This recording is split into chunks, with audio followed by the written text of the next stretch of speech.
Hey everybody, welcome back to another Pathfinder Friday. I'm James Jacobs. I'm the creative director for Pathfinder. Hi, I'm Luis Loza. I am developer on the Lost Omens line. And we're here today to talk about deities. Yes, gods. Mm-hmm. I guess Gabbing about gods. Gabbing about gods. Mm-hmm. Last Friday show, you and Eleanor? It's 2 weeks ago now. Oh, it was 2 weeks ago? Yes. It was Eleanor and I talked about upcoming Lost Omens book, Gods and Magic, and kind of give a quick preview about everything to expect in that book. But, I mean, there's a lot more to gods than is just written on the page. Yeah.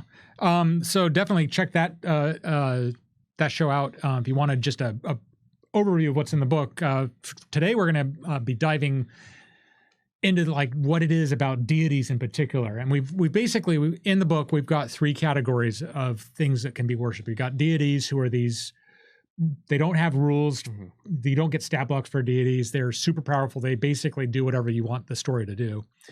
Then you got demigods, which are the next step down, and they actually have stat blocks, so you can fight and, in theory, kill one or whatever.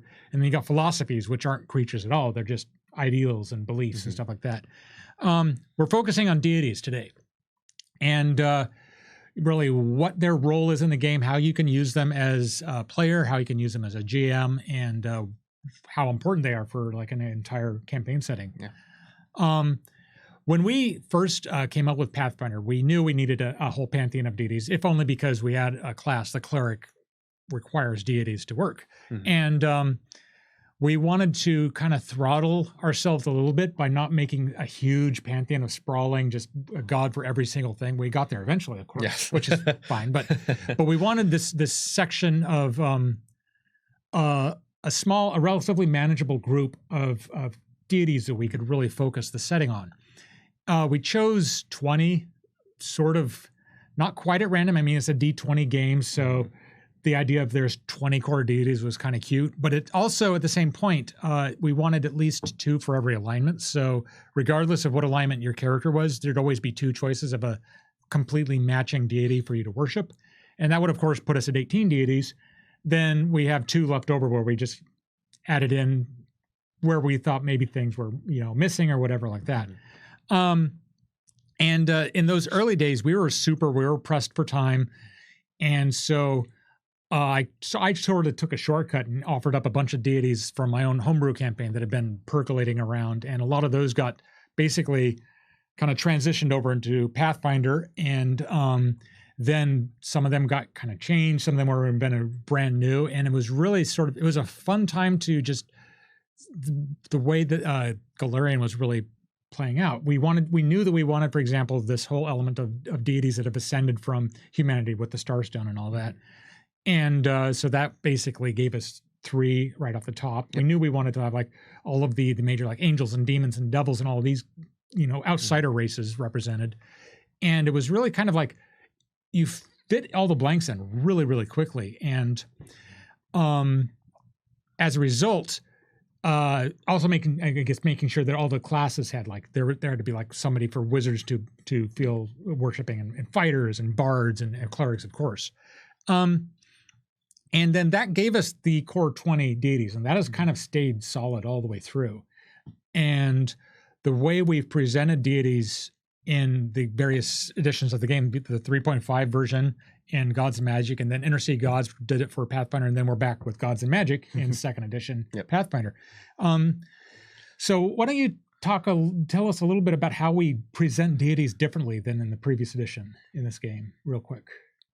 Well, I mean, obviously there's different rules that come along with second edition Pathfinder compared to first edition Pathfinder. So immediately, if you just look at a deity stat block, it's already going to have different things than you're used to seeing. Domain names might be different. And specifically in Gods and Magic, we expand on what the basic deity stat block has.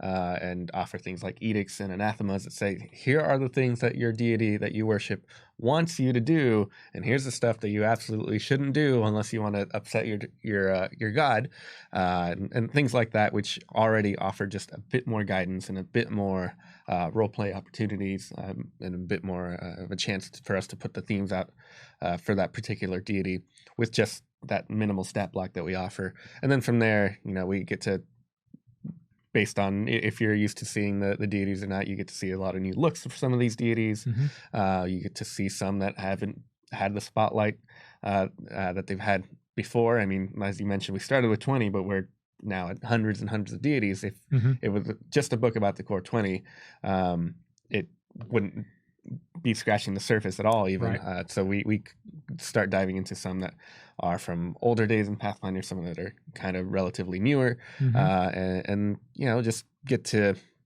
explain how they have their influence in the world now as it's changed over the last 10 or so years. Yeah. And not just the world of Pathfinder, the world that we live in. Yeah. You know, we've got different goals, we've got different, it's a different world than it was 10 years ago. So having the deities change to adjust to that is, I think, really important.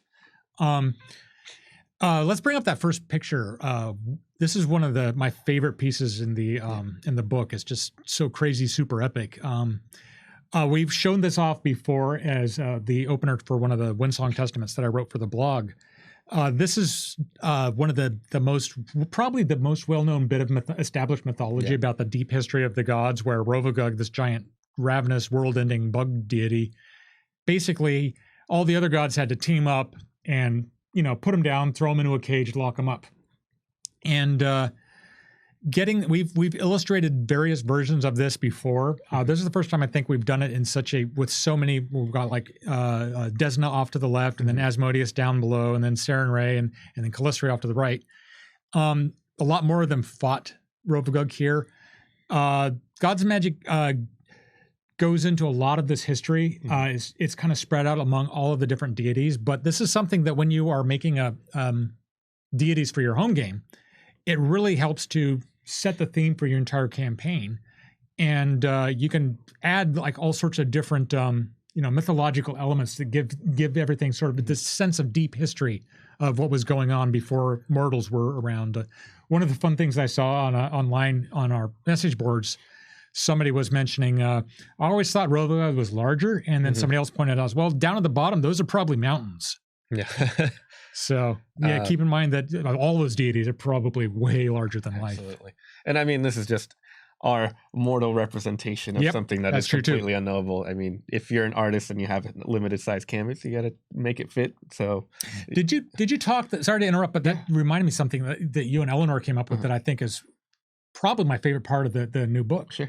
Did you talk last week about, or 2 weeks ago, about the different in-world representations? Oh, yeah, absolutely. We got to show off a few of those. You know, how we have Nethys, who's kind of an ancient Assyrian style, and we had Pharasma as a hero card, things like that. Yeah, we talked about Rovagug as a cave painting. Shellen's got a stained glass. It's just a really cool way to show off the way the deities are depicted in world. Yeah.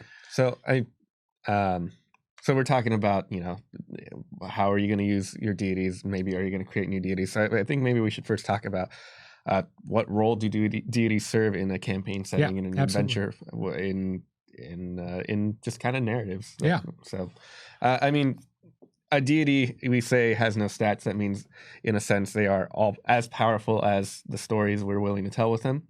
For Pathfinder in particular, how do the deities influence Golarion, the setting, and everything? What role do they really play for our setting and for our players? Yep.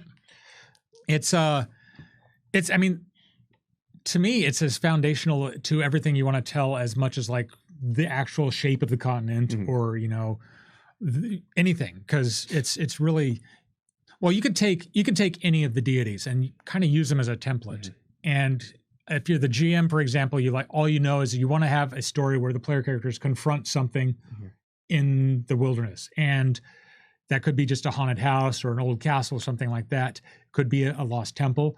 If you take a deity as this sort of template, you can immediately give that adventure its own really kind of unique, specified feel. It doesn't have to be a temple. It could be, for example, let's go with the old military fortification.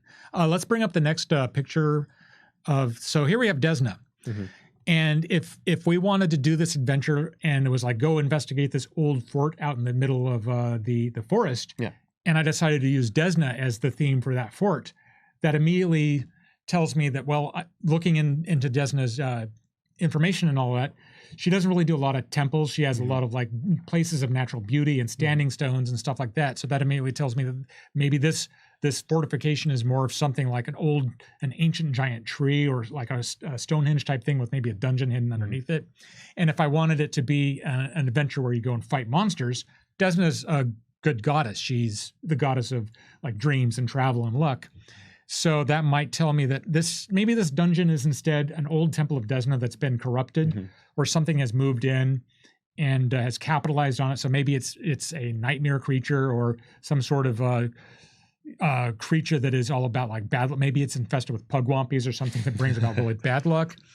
And all of a sudden, just like that, in the space of 2 or 3 minutes, you've got a really kind of unique, unusual storyline that is, grounded in a specific faith. And you can take that same plot line, switch it out to any other deity, and it feels like entirely different. I mean, the same thing goes for a player's like. I mean, obviously, if you're making a cleric of Desna, you've got all the rules in there. But I mean, what would happen, for example, if you wanted to say, I'm going to make a fighter who worships Desna? Sure, you might be kind of a wandering mercenary style, always traveling, things like that.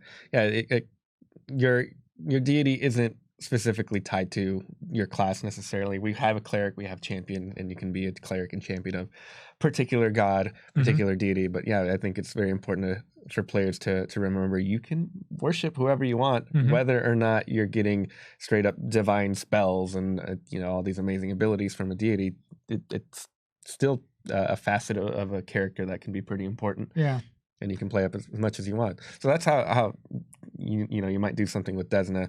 Let's move on to the next picture. Let's say I'm a cleric of Torag. How might that manifest? What do you think? Well, if I were like a cleric of Torag, is obvious. He's lawful good. He's a god, a dwarven god. He's a god of like tactics and creation and stuff like that. And for all the deities, there's the obvious solution. The most obvious thing to be, if you are a cleric of Torag, is you would play a dwarf who is maybe a fighter and carries a warhammer. If you're not going to go with the cleric. One thing that I actually really like doing is turning things on their ears. Like maybe I'm an elf who worships Torag. How would that change things? The idea of I sit down at the table and everybody has it when you start the new campaign out, and people like toss around ideas like, I'm going to do the cleric, I'm going to do the fighter, I'm going to do the rogue. But then when you sit down at the table and people actually make their decisions, and you've come to that table, it's like, I've got this whole story and this whole build from first level to 20th level about how I'm going to play out my fighter. And you find out 2 other people in the group are also super invested in playing fighters. And you're like, well, now what? I'm just fighter number 3. And the one way that you can really turn all that on your head is you could pick something like, Torag, and say, well, I'm going to be an elf fighter who worships Torag. All of a sudden, your character may have the same, basic abilities and statistics and all that as the other 2 fighters. But since you've chosen such a non-conformist option for the way you're going to, thematically build your character, it feels like your own character, and you're not like duplicating other party members and stuff like that. And Torag, as you see here, is very much the father of the Forge. So Torag's temples might be something like big, grandiose smithies. Or you might think of the typical dwarf kind of rivers of lava while everyone's working at the anvil, things like that kind of temple, somewhere deep in the mountains. So those are 2 of our good deities. Let's talk about, it's not all our deities that are good. There's plenty of good deities because a lot of player characters are good, and we worship, they worship good deities along the way, but we also have neutral deities like the next one here, Abadar, who is god of cities and merchants and trade and all that. And just thinking about how, you have your typical adventurers who go out and save the day and stop evil and all that stuff. But if you're a worshiper of Abadar, suddenly you might be deciding, hold on, we got to do this by the book.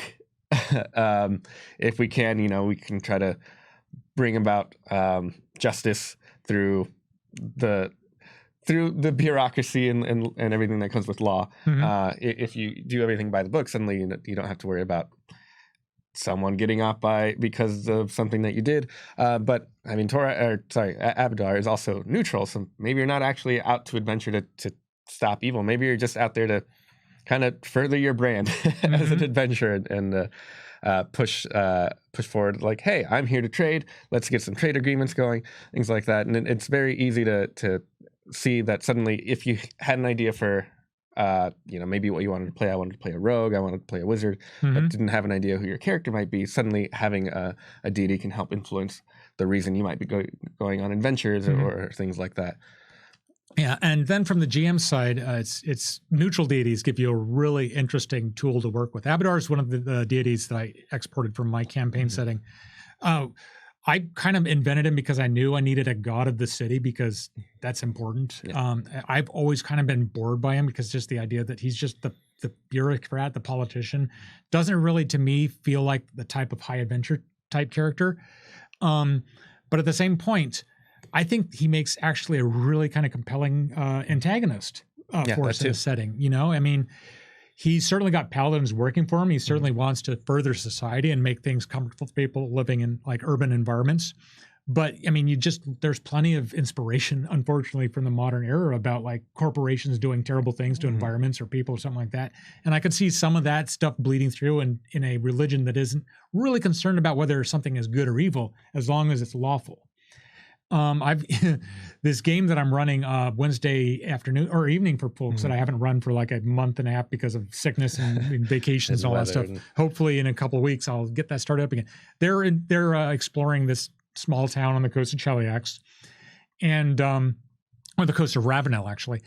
And the main temple in town is a temple of Abadar, and they're not really helpful. They're pretty kind of antagonistic but not in a way they want to hurt you. There's like if you wanted to like get healing, you have to fill out forms in order to make sure that it's on the up and up, and it's a really interesting way to present confrontations and conflicts in your game that can't automatically be solved by like just fighting. You don't want to step in and just attack the city guard because they're doing something good for the setting, maybe not something good for your character, but it makes for a really interesting curveball you can throw parties, especially if you've done a lot of campaigns where your characters are focused on like smiting evil and being holy warriors and stuff like that.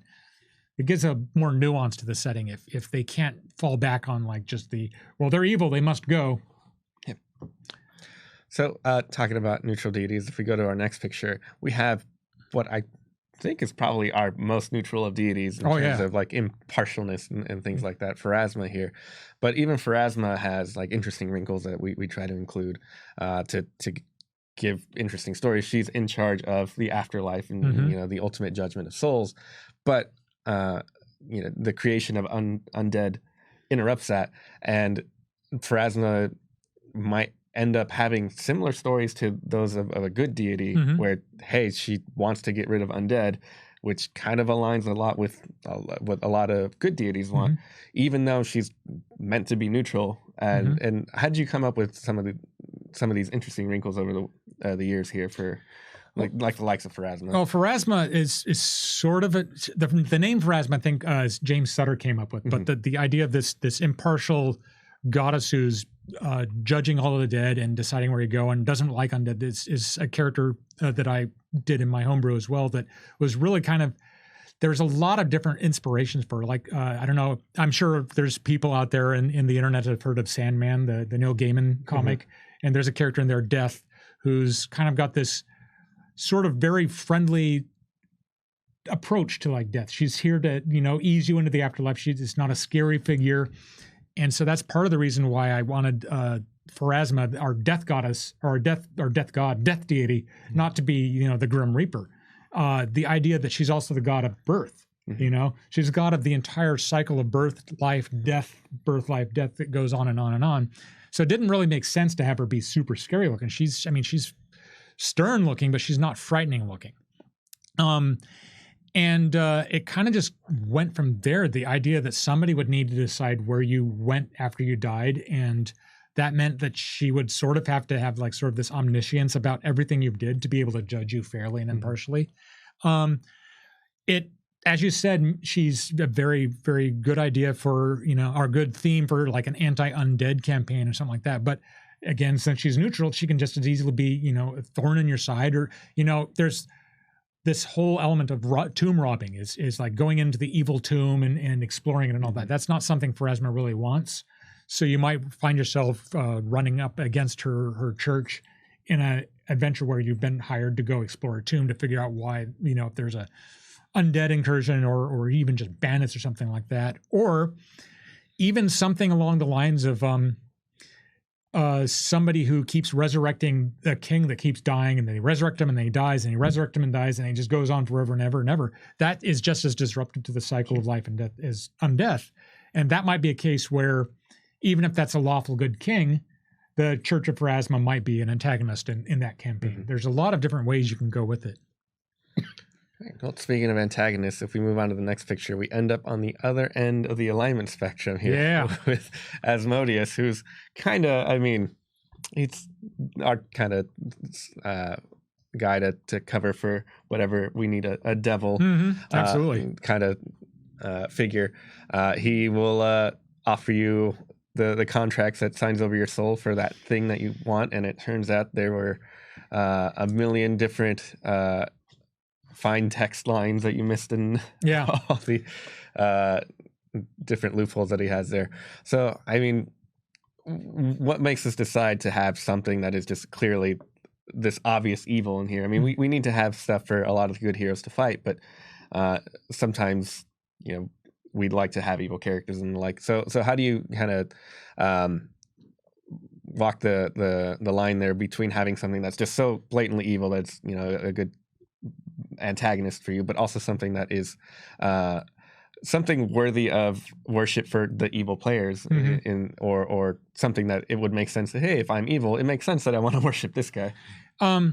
One of the things with Asmodeus and just the whole like the classic Faustian deal of like signing your soul away for material gains and all of that is really the core of what Asmodeus is. And it's also the element of, which basically plays into the element of like, as long as you play by the rules, you know what to expect from him. But the tricky part about Asmodeus is that he doesn't tell you all the rules. He'll tell you all the rules that he wants you to know. And then if you don't figure out the rules that haven't been, implicitly laid out in the fine print of the contract or something like that, that's on you, not him. But he's also, he's one of the more interesting deities, I think, that we have, simply because he is evil. He's an awful guy, but he wants you to think that he's the lesser of the evils. And I don't think that's the case. I think he might be one of the most dangerous people in the Core 20. There's obviously like Rovagug. Everybody looks at Rovagug and says, that's obviously the main bad guy because it took an entire team of people a team of deities to shut him down, and all he wants to do is destroy the world. Once the world's destroyed, that's it. It's kind of peace to a certain extent in an awful sort of way. But with Asmodeus, he wants to continue this whole just constant. He's just the ultimate megalomaniac. And the honeyed whispers, it's like, well, I'm not that bad, so you can obviously do what I want you to do and it won't have any impact. And it's just a really it's a seductive sort of evil that really is fun to play with, and sometimes a little bit too fun to play with, I guess.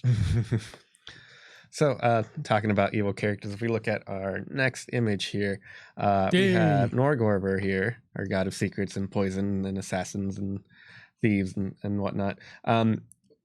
So if you're playing an evil character and you might end up part of a group that isn't entirely evil, how might you be able to look to someone as Norgorber, like Norgorber for a patron deity, and kind of inspire you to work along with people in secret while getting your own agenda worked on as well?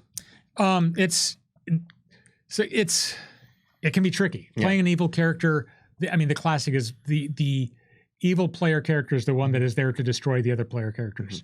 And that's really one note. That's like, not every evil person wants to completely destroy everybody they hang out with. Norgorber is a god of thieves, and there's this whole long tradition of in fantasy novels, like really that came to light with the Fritz Leiber stories about like thieves guilds banding together, and that there's like or old movies like that German movie M, where it's these thieves have to team up to fight a serial killer, and the idea that thieves are evil, but they really look out for each other. They band together. They don't screw each other over. And in that case, if you're playing a worshiper of Norgorber, you might look at your party as your guild to a certain extent. And it's like, they keep me out of jail and allow me to, to pick a few pockets here or whatever I need to do.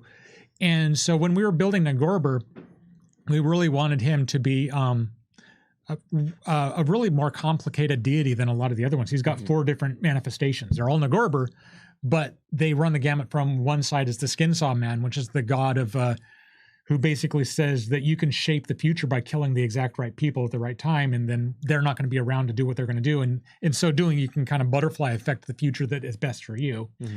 But on the other side, you've got the Reaper of Reputation, who's really just the god of secrets and like the behind the scene power. And he's like, I'm not really here to cause trouble, but not everybody needs to know everything. And your job as if you worship it in that way is sort of the keeper of the secrets and stuff like that. And so, and then in between the two of those, you've got the one that is kind of the poisoner alchemist element, and then the classic thief god.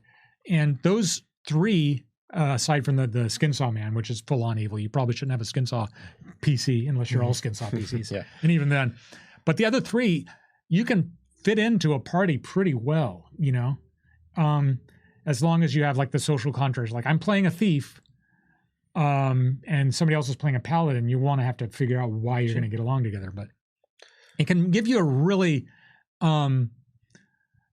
a fun layer of complexity to just the party composition. So, like, if you're playing a monk, for example, maybe you're a monk who worships Norgorber.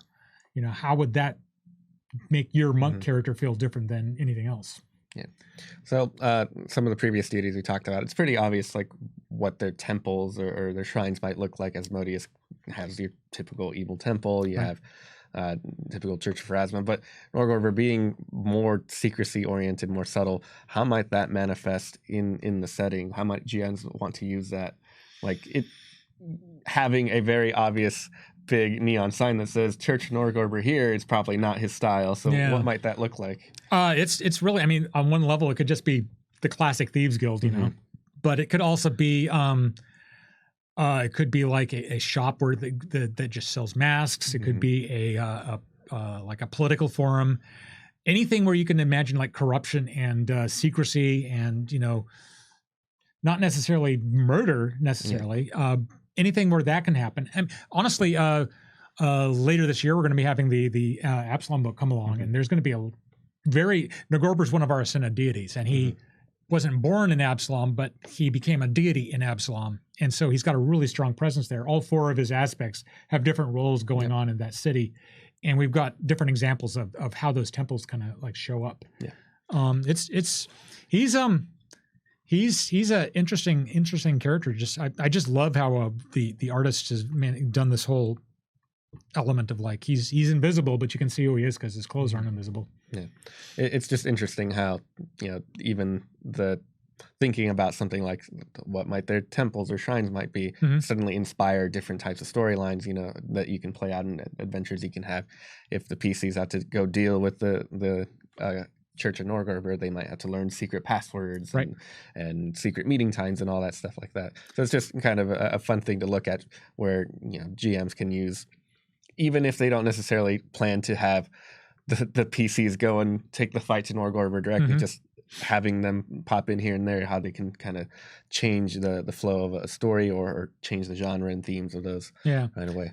And again, it also goes back to like pick a deity that it's all obvious. If you're playing a rogue, you want to worship Norgorber, but that's the obvious choice. But it's a fun way to challenge yourself. If you're playing a character that doesn't make sense on the top of it, like if you're playing a barbarian, why would a barbarian worship Norgorber? Well, maybe this barbarian is somebody that has like been gathering information about all these the other competing families and clans, or maybe your barbarian is just this crazy murderer wants to worship the skin. If you're doing an evil cult type thing, I mean, there's just ways that suddenly makes your barbarian not be the classic, run of the mill shield biting berserker. Suddenly, you have a different role to play in the setting. I mean, looking now that I think about it, just looking back at the Fritz Leiber stories with Fafhrd and the Grey Mouser, right there, you got Fafhrd. In theory, could be a Norgorber worshiper if he were in Pathfinder, because he's kind of I mean, even Conan is in a lot of the stories presented as sort of a thief. He's sneaking around doing his stuff. So we have lots of deities, more than just the core 20, as we mentioned at this point. So let's take a look at our next picture here and talk about just how suddenly we stray from the kind of common themes that we try to cover with our I mean, we cover fire and water, and all the basic themes are kind of covered with our core deities, and then we start getting into some of our other deities a bit further on the fringes, and we have someone like Cassandra, who you might not know as much about her as a player or as a GM, because I mean, she's relatively new. Yeah. This is the first time we're actually detailing her in this book. So when you have limited information for someone like a newer deity, how do you work with that and kind of work on expanding that both as a player, and as a GM to have their influence kind of felt in your stories? Yeah, Cassandra is I'm super stoked that you guys. First of all, that she got picked up and is in Starfinder, but that she's got a bigger role here, because this is a character that really came to be, spoiler alert, out of the Iron Gods adventure path, which is where she becomes a deity, depending upon your player character's choices and all that. And having her play the role, she's the goddess of like created life and androids and very, very specific deities. So that she's not one of the core 20, because androids aren't a big part of the setting, but they're a part of the setting. And so having her play a stronger role and have a page of information about her is cool. There's a lot of new deities in here. Like I think the next one we've got in the line is somebody that we barely said anything about, right? I forget the order that the pictures are going in. Let's look at our next picture and see. Yeah. Yes, this is just as new pretty much as Cassandra. Yep. Then I mean, she got a write-up. This is Grandmother Spider, Mama Anati, who's a sister to one of our deities that we're going to look at here in just a bit. But she's kind of a trickster goddess, kind of based on kind of the Anansi tales from Africa. And, if you don't have as much information, you might be able to scour existing mythology to kind of expand on that as you will. So, that's always a good place to look. It's very easy to grab a creation myth or just a fable or something, do a replace of all of the existing mythology name and replace it with someone like Grandmother Spider, and suddenly have a cool story that fits just as well in Golarion as it does with our real world mythology. And I think that's why we like to delve into real world mythology a lot, because it lets us build off from there and then kind of give it our Pathfinder twist when we can. One thing I really like about this character and the Anati ancestry in general is it takes something that most games and most stories have used as a villain role or a monster role, the spider, and puts them in a more positive role. They're friendly, they're creative, they aren't out to get you, and she's a trickster deity, but she's not evil. No, she's actually all about community and family as well. So. Yeah, which is it's really, really pretty cool. So yeah, she's that art's so cool. I'm just distracted by it. So it's the next one. Yeah, speaking of her sibling. Yeah. A Chakek. Yes. So this is a deity that I think you've had a lot of influence with. How do you go about kind of fleshing? You started off with probably a name or a concept or an idea. Hey, I want the Red Mantis, and maybe give them a deity. How do you go from I have nothing or the spark of an idea to getting us a full deity like we did with the Chakek? It doesn't all happen at once. The Chakek is another one from my homebrew, and the original idea was that I needed this bad guy assassin group, and I was looking at like other games had different organizations for their characters, and a lot of them use like spiders or stuff like that. Nobody really had done much with mantises, and praying mantises are kind of they're scary looking. There's a lot of symbology and stuff with them, but they're also really elegant, and just if you see them in real life, they're not scary. They're actually really kind of beautiful. And so I love this idea of this combination of something that's scary and beautiful at the same time would be this really inspiring thing for a group of, scary assassins who are super elegant and in the way that they carry out their stuff. And so a Chakek started out basically being the assassin god, and the idea that he was a figure that the gods themselves called upon was sort of inspired by some just other real world mythologies about there's always like a god of the assassins and or the god that kills other gods and stuff like that. And it really kind of just starts accreting onto that, like over time. Just recently, there's something that I finally got into the Windsong Testaments, something that I've been trying. I've been looking forward to talk about early on, is that Achakik is really, really, really, really ancient, and once upon a time was not evil. And we've got a couple of stories in the game right now of characters who were evil but have become neutral or are on their way to good. Mm-hmm. I wanted there to be kind of the opposite. We sort of had that with Asmodeus, but that's honestly, that's the oldest, devil story of them all. And it's something that it doesn't really feel like ours. But the idea of like Achakik starting out as an impartial, lawful, neutral god of like justice and observance, and then events playing out over the course of history, he kind of gets fed up. He gets burnt out, I guess. He turns into this bestial, mindless sort of beast god. And that's in a lot of Aslan's era. He's worshipped as a god of monsters and wild animals and stuff like that. And then once Earthfall happens and it comes out the other side, he, at some point in their transitions, he gets his intellect back, and transitions into this sort of assassin figure. And then the Red Mantis, of course, is born relatively recently in the cosmic scale of things. And so it really ends up being a character that kind of builds over the course of just years and years and years and years that I think is just really fascinating. And the fact that it all kind of fits together so well. And then there's other, like the whole idea of him being the brother to Grandmother Spider is not something that I came up with, but it's something that's, I don't know who came up with it. Was Crystal. Was it Crystal? Fraser, yeah, it's great. It's something that brings into him a new level of interesting elements, sort of like how Zonkathon and Shelyn are siblings.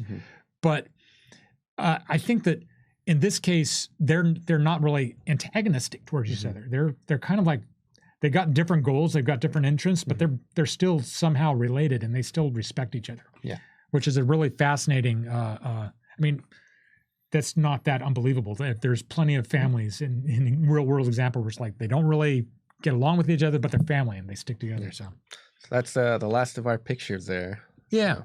So I mean, we talked a lot about how you can use all these deities and stuff, and we have a unique situation where we're constantly building off of each other's stories and ideas and stuff. Like you mentioned, Crystal kind of added that idea of tying Grandmother Spider and Achakik together. But if you're a GM, you have full control of that in your home game, typically. So it's just kind of interesting to hear how that might develop differently from how it would be something you would do at home. I guess if we had, before we go on to our questions, if you had one tip to give a GM for how to best use a deity and one tip to give a player for how to best make use of a deity in their stories, what would you say? For the player, I would say the best tip is if you're stuck with a shtick for your character, pick a deity that you may not have ever really thought of as much before and use it to challenge your expectations. And that kind of plays back to like, I want to play a barbarian, but I'm tired of playing the shield-biting berserker. Maybe your barbarian worships Aurori. What kind of unusual character would it use them as like kind of a inspirational jumping off point? And you might end up with a barbarian who's got something not to do with Aurori at all, but it's a way that you can kind of step out of your comfort zones and explore new sort of possibilities for your characters. For a GM, looking at the element of like, if you're creating deities for your own setting, one of the most important things I've learned, I just was talking about, is that be open to unexpected directions for your deities to go. They're complicated people, they've been around for a long, long, long time. And if you just look at like your own life, how you changed from 5 years ago to 25 years ago, different people, you're a different person than you were 5 years ago and 25 years ago. And deities have been around for ever. Yes. And so be open to, interpretations of what your deities that you've created might do. Like when your player says, I want to play an assassin of Abadar. You're like, Abadar doesn't, well, wait, what if he did? I guess that's what be open-minded. Cool.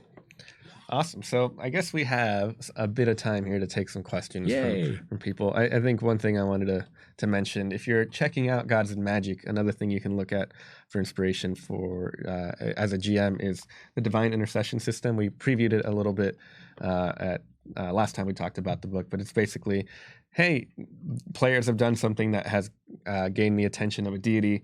How might that deity react? Usually in a positive or negative manner, depending on, if you've done something good for a deity, they might give you a blessing. And using these are ways to create interesting rewards for players that can be nebulous, but also as powerful as you want them to be, because it's a deity. You don't have to stick with the rules. If normally if you could just say, oh, here's a +1 sword, and you know how powerful that is, but a deity can get you anything. And alternatively, they can also create new stories. And if you become cursed by a deity, having to go handle all of that becomes the whole, maybe even campaign all on its own. So I think checking that out in Lost Omens, Gods and Magic is probably an interesting thing for lots of GMs to scour for interesting mechanics. Wow, we're getting a lot of questions. Let's try to go through this relatively quickly. Waters Leiths. Okay, Lori 7x3. What happens when an animal touches the Starstone? It hasn't happened yet. Anything you want. You could have that animal ascend to a deity. As it stands right now, the way the Starstone test works is you've got to have free agency to make your own choices and stuff like that. Whether or not animals are just instinctual or not, that's kind of up to you. I would maybe, I don't know. I'd give the animal its own test to see if it gets a chance to become something like a human, and then come back and try to earn its divinity as a human or something. Interesting. That would be a fun thing, an awakened animal. Yeah. Let's see here. Waters Leith, what's the main story purpose of Apsu? Where did he come from, and do you have plans for him? Apsu is the god of good dragons. He's opposed by the god of evil dragons, Dayhawk. In the very, very early days when we were doing 3.5 stuff, we were a lot more tied to the traditions from Dungeons & Dragons. And in D&D, of course, you've got Bahamut and Tiamat, which are the good dragon and the bad dragon. We kind of wanted to move away from that element and of using those specific characters, because they're really the intellectual property as good dragons and bad dragons of their traditions of D&D. And it's not something that we can really do. They're not open. They're product identity. But they are also based on real world ancient mythologies. And so we drew Apsu and Dayhawk from those same sort of traditions, gave them sort of the same sort of basic early roles. One's a good dragon deity, one's a bad dragon deity, and have kind of basically been using them as our versions of those tropes and stuff like that. We just did a whole bunch of stuff with Dayhawk in Age of Ashes. We don't really have much plans to do much with Apsu. Maybe someday. It's a weird sort of thing when we're working on Pathfinder. We're trying to chart our own course through the genres and all of that, and we don't want to step on Wizards of the Coast's toes or D&D's toes. And because we're fans of D&D and all that too, because it's all fun, it's all good stuff. So yeah, I don't know. Sure. We got some Apsu stuff in Gods of Magic, like a couple new spells and stuff like that. I think. All right. Killing J asks, how often do you use deities to contact or intervene with your adventurers, like a flash of insight, seeing a swallowtail, retaining a spell slot, stuff like that? I mean, the deities, in a sense, are the way through which the GM interacts directly with the players in the game. Yep. I've used deities every once in a while when my players, I know what they need to do next. They've lost sight of the path they need to follow, and it makes it a much more interesting way to try to course correct, get them back on the path, than just say, oh, actually you need to go talk to so-and-so. If there's a dream that comes through, and then there's a fun little side adventure that's trying to interpret the dream to finally figure out what's going on. That keeps the players engaged for just a little bit while you get them back on track without just specifically say, no, just please go do that thing. All right. What do we got next? K-Pulv. Could followers of a deity in a great enough number influence the deity's principles, ideals, goals, etc.? Is that mostly a one-way street? One of the things that we've done with the deities in our setting is that the deities aren't fueled by faith. A god that has one worshiper in the entire multiverse could be, in theory, more powerful than a god that has a trillion zillion worshipers. And by that extension, if your faith is worshiping a deity in a way that deity isn't worshipped, you're not going to change that deity. Normally. I mean, deities live on a completely different time scale that it would be such a small blip to them. Yeah, but at the same point, they're mercurial, and they could, like Nocticula is a good example of that, where it's like maybe she did change her outlook because of her faithful. So it could happen. I mean, it's really like I was saying, there's no rules for deities, and that means you can do whatever you want with the storyline. If the followers are unhappy with what a deity offers, they might just end up finding a new deity, though. So that's also what could happen. Instead of changing the deity, the followers might change themselves and choose someone else. Real Chromosis, does Nethys know he is in a tabletop RPG? Probably not, but maybe. Who knows? That's one. Our deities are specifically not omniscient. They don't know everything, because if they knew everything, they're not interesting. They don't make mistakes. They don't have to, they don't have to try things out. It's more interesting if the deities don't know everything. So, Kitsune Warlock, are Achekeks anti-undead death slayers mentioned in God's Magic? Can an Achekek worshiper still use positive energy to slay undead? Achekek's only got a page in there. By default, I think he just offers harm as opposed to good energy. I mean, that's the thing. For your stories, you can bring back whatever elements you want on that. We tried to kind of hard code more of the themes, more like harm is more useful for assassins most of the time, so that's why he has something like that. But you can always bring that back. Yeah, we might bring it back in the future too. There's infinite ways we can expand on things and explore different elements. But for this, it's sort of a reset, first introduction to Achekek, and the death slaying element is pretty niche. Yeah, it would muddy the waters a bit. Yeah. Mirror Wolf 9, does Nocticula get a full write-up in God's Magic? She gets a page. Yep, she gets a page. You get all the info you need to worship her. Yep. Caffold's Byler is what I'm going to say. What was the line of thought behind centering your setting around a god's death? I mean, really, the big thing is breaking prophecy, right? Yeah. So the death of Eridan is definitely something that a lot of people key in on as like a huge element. And from the Inner Sea viewpoint, it is a big deal. But the further you get away from the Inner Sea, the further away from Eridan's legacy you get, the less of a big deal it gets. And all of this death of prophecy and all of that stuff was not just an Inner Sea event. It happened in the entire game setting, the entire multiverse. And so I've always seen Eridan's death as a symptom of something, not the cause of something. The basic idea is that we wanted to have kind of a wake-up call to everybody in world that now this is a new era. The deity of that all of you really looked up to is gone. Nothing can be predicted. Prophecy doesn't work as the way it works before. Prophecy is I kind of feel is sort of a lazy crutch for storytelling. And it really doesn't work for shared fiction stuff like an RPG. I mean, I haven't met a player yet that hasn't like deliberately tried to not make prophecies happen when your GM says, on the 7th day, you will rise with 7 tumors and you will die 7 times. Like, nope, not going to do that. I'm going to make a god of healing and stop this whole thing. And it really is, I've always seen it as a metaphor of like prophecy's death is a metaphor for the fact that now we let player characters into our world. Yeah.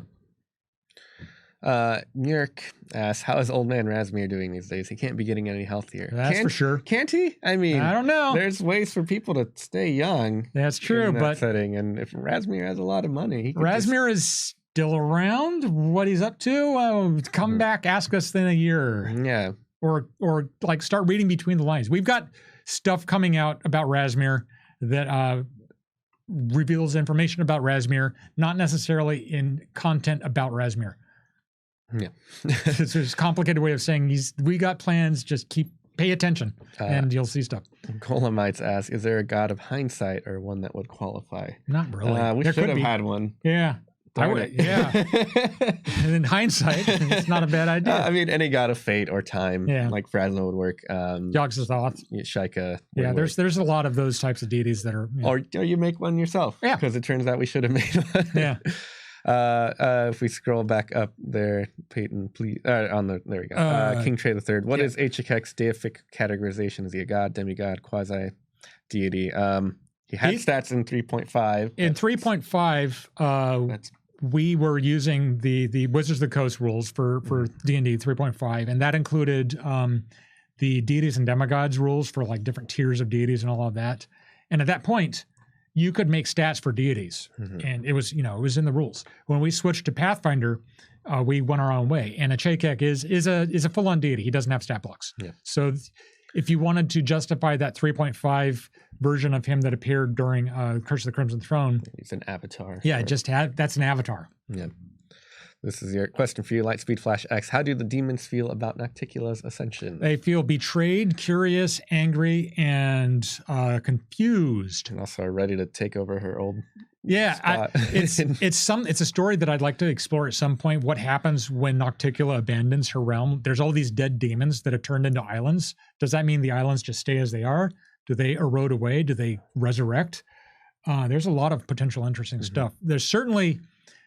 Most of the demons are probably pretty angry that they feel like, oh, she took off. Some of them are relieved because that means she's not going to hunt them down anymore, because once you get to deity level, you kind of are no longer involved in the bickering of lesser creatures. Yeah. There's some that are probably intrigued. One element that I'm kind of interested by is that maybe it's sort of a virus. Like other demons will start saying, well, maybe we don't have to be evil. So, yeah. Inker89 asks, should I wait to level up my Cleric of Pharasma? Is there a good size write-up for Pharasma? There's 2 pages on there. A lot of it is mostly the same information you might have read in Inner Sea Gods, but there's a lot of new feats and domains and stuff that you might be able to take. So it might be worth waiting the extra 2 weeks to get that book. Yeah, if it's just 2 weeks, yeah, maybe. But at the same point, we also have retraining rules. Retraining rules and GMs. I mean, it's always baffled me that a GM has always said, like, once you make your choice, you can't change whatever you've done in the past. So, I mean, I would just talk with your GM and say, this is coming out soon. Can I maybe use some of it? Maybe not. I don't know.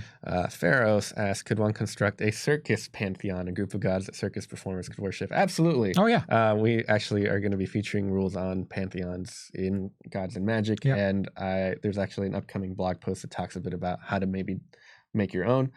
You might grab someone like Kyrgyz, and Shellen would work well. Desna, any kind of performance-based Gosray maybe because of animals and all that stuff. Yeah, you can do it. It'll be great. Call it the Big Top. The Big Top.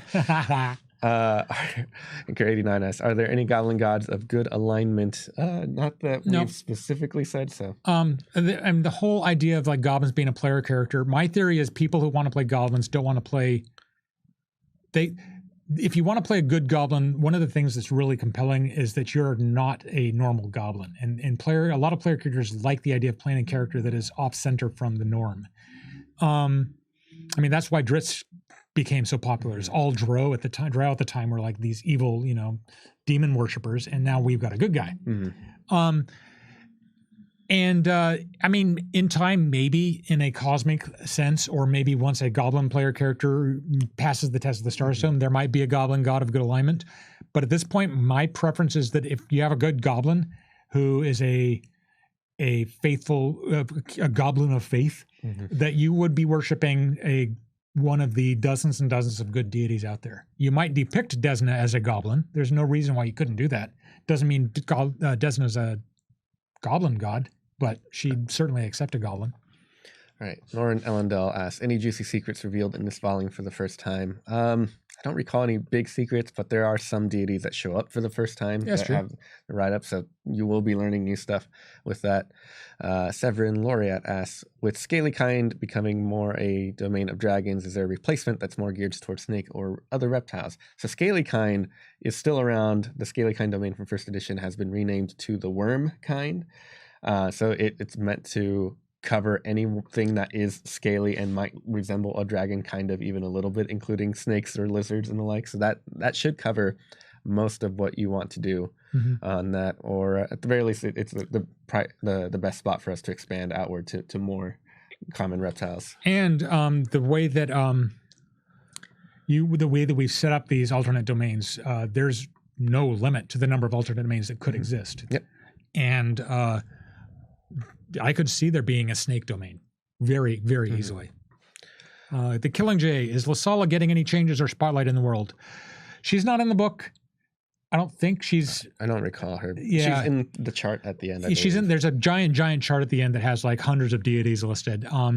Lasala's story is something that we pretty much told what we had planned for her through the course of the 3 Rune Lords adventures and the organized play season that featured her, the Year of the Waking Rune, I think it was, right? Mm-hmm. So we've pretty much told the stories we planned for Lasala at this point. Doesn't mean we won't in the future, but one of the themes that we've been looking at with second edition is we're constantly trying to do new stories and explore new things. And so I don't know, if you want to hear more about Lasala, let us know, and we'll take that under advisement. But then we got the last one. Mori 7x3 asks, could you summon a god with enough spellcasters? I think a god chooses to be summoned when they want to choose. So that's firmly in the storyline element. Whereas if the GM wants that to happen, then yes. Can you summon a demigod? Yeah, I think you could. I mean, you would have to be a ritual. It would be. You could do that basically with the in first edition, for example. Gate would allow you to summon an outsider equal to your hit dice times 2, or however it worked, and that certainly covered some of the demigods. So right, we got a few more questions here. We're gonna try to get through them pretty quick. Any plans on introducing the next Starstone trial winner in the future? I don't know if we've said anyone that's gotten close to. You know the Chekhov's gun thing, like the first act of the play, there's a gun hanging on the wall. If the gun doesn't go off by the end of the play, the gun should not have been in the play. Yeah. So make of that what you will. When do we get to see an Anadi ancestry? If you want that, let us know. I'd love to get out there. Yeah, that's something that we've always been planning on doing from the very when we introduced them in Age of Ashes. We just need to find the right place. I feel like the wheels are in motion, but people asking will just get to grease the wheels a bit. Favorite deity in regards to this book? At this point, mine is probably Nocticula.